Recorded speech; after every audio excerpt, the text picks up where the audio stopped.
Welcome to Manny's TV Talk, where we will talk about all of our favorite reality TV shows and news surrounding them. Grab a snack, a drink, and get comfortable because this starts now. By the way, you. That's rude. You have a habit of losing your in ridiculous circumstances, too. Name them. Name them. Hello everybody, welcome back. Today we're going to be talking about the new episode of The Real Housewives of Beverly Hills. That's season 13, episode 4. Let's get started. So the girls are still in Vegas.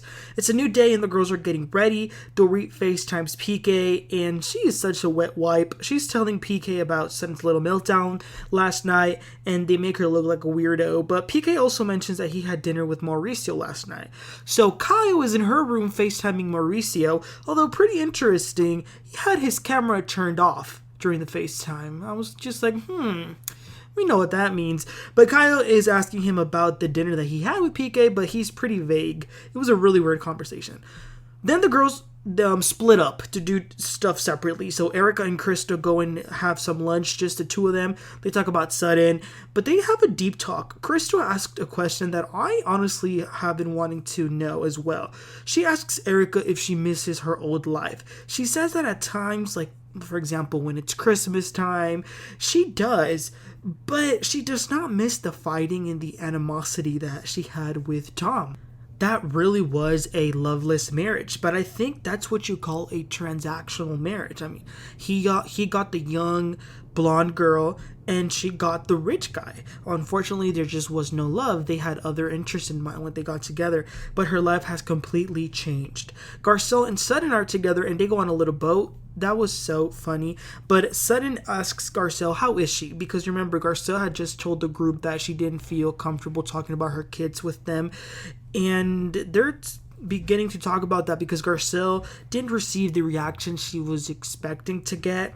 But you guys, I was laughing my head off because as Sutton and Garcelle are trying to have this serious conversation, the man that was like steering the boat starts to randomly sing so loud. It was hilarious. They also want to go have dinner with Oliver, but I kind of hate that they didn't show the full scene. They just showed it in passing as if it were like a flashback. But they talked about all the flack that he got after entering the space of the Vanderpump cult. Dorit and Kyle were also hanging out. The girls with the bad marriages. Ooh. So they go to eat as well. And leave it to Dorit to make what Garcelle said about her kids, for her to turn it around, put it on Garcelle, and now she's the victim. Girl, bye. But Dorit also asks Kyle why is she not drinking. Does it have anything to do with her not having a good relationship with her sisters? But Kyle says she just wants to be clean. Some of the women find that odd, like something is going on. Like, why is she not drinking? But I think that her not drinking is really not that strange. The random tattoos, I will agree that is a little bit strange. But working out and not drinking, to me, like, those are things that you should just be doing to have a better health. But Kyle starts to foreshadow some of the issues with Mauricio. She says that she is tired of having to go to parties with him or meetings, you know, like business events and stuff like that, because she doesn't really want to see people. She would much rather be at home, and she would also much rather be at home so that she doesn't have to drink. But it did leave me thinking, do these people not realize that, like, you can have a good time and, like, have fun without having to smoke or drink? You know what I'm saying? But she did get emotional. And I think that Kyle is going through a midlife crisis. Like, in all honesty, I think she has realized that all her sisters hate her. Her husband has been cheating on her for a very long time. So she's probably thinking, what now? A little later, the women get together so they can all go as a group, go out. They are going to a country club, so they're getting dressed in their cowgirl outfits. They looked good. They go for dinner at this very nice, fancy restaurant. They poke fun at Kyle for ordering mocktails. Okay, but this is the thing. They don't pull a stack of cards to play a game at this fancy restaurant. I'm just like, what is going on with these games? I mean, at least when Lisa Rinna made these games, at least she had them in her head. But they've been pulling out flashcards. Next time they're going to be pulling Uno cards. Who knows? But there's some questions in the cards, and one of the cards asked if monogamy was realistic. Garcelle also asks the married ladies, if your husband cheated on you, if there was infidelity in the marriage, would it just take one time for you to be done with it? We all know Kyle's answer because she's stayed for a long time, but she says that she doesn't know. The editors were very shady because they showed all of the rumors that have been said about Mauricio that have been happening since the beginning of the show. Garcelle then shares her story because, as we know, her husband had a mistress for over 5 years. Garcelle exposed him, as she should. She sent an email to all the friends and family. Dorit says that if PK cheated on her, she would go Lorena Bobbitt on him. Another question was, at what point does money stop making you happy? And it was really interesting because Erika answered this question and she starts to open up about her situation and the fact that she has a little bit of fear spending money. Like, for example, right now they're in Vegas. She would have loved to go shopping since they're there, but after Tom, she is now in a position where numbers in the bank matter. The bills matter. And listen, I don't like Erika at all, but can y'all imagine how depressing it would be for you to be living this lavish lifestyle and from one day to another, it completely changes? I mean, damn. But that was that, and the girls are a little bit shocked that Erika's being so vulnerable and they're kind of seeing a different side of her. Then in the middle of dinner, some dancers come and bring Crystal a cake because this is her birthday celebration. Then they go to the actual country club. There was a mechanical bull and everything. The woman wanted Sutton to ride on it. Kyle dared to go first. Sutton also goes, but oh my gosh, Sutton is such a grandma. It's funny though, but she doesn't want to do anything. I feel like she's so fragile. Like, I feel like she's just gonna break. Like, she's so, I don't know. It's crazy. So then that was that. The next day they get ready to leave. It's time to go. And as they're waiting for the elevator, two of the men in the Magic Mike show, who Erika knows, were on the elevator. And Erika says, "Oh my gosh, hey you guys." Then she turns to Sutton and says, "You should go ahead and apologize for saying that their show was crappy." She didn't say crappy, she used the S word.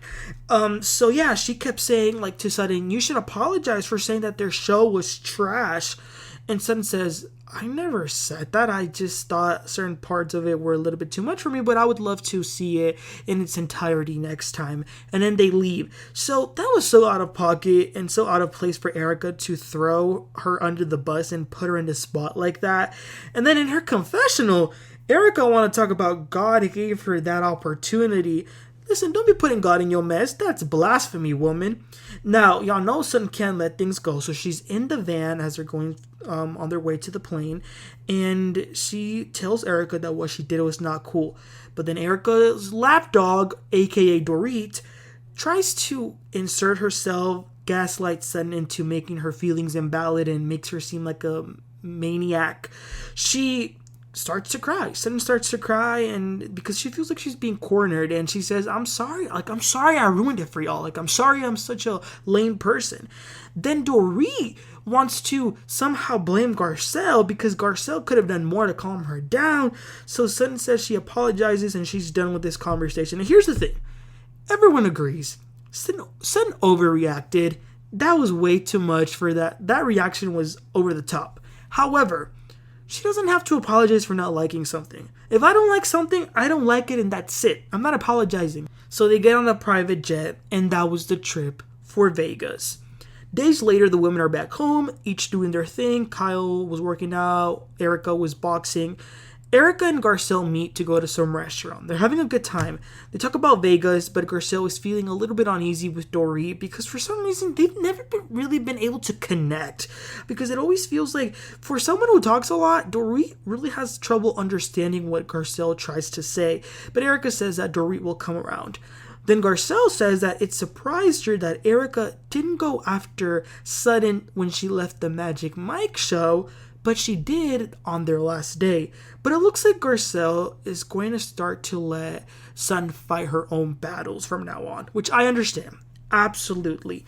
You know, I understand Garcelle can't be fighting Sutton's battles because it does get in the way of her being able to develop other friendships. I mean, that's understandable. However, I would caution Garcelle and I would say to her, just be mindful that these women did not have any problem whatsoever icing you out last season, throwing your book in the trash, cussing your son out, allegedly sending balls after your son. Like, just thing after, like, so many things.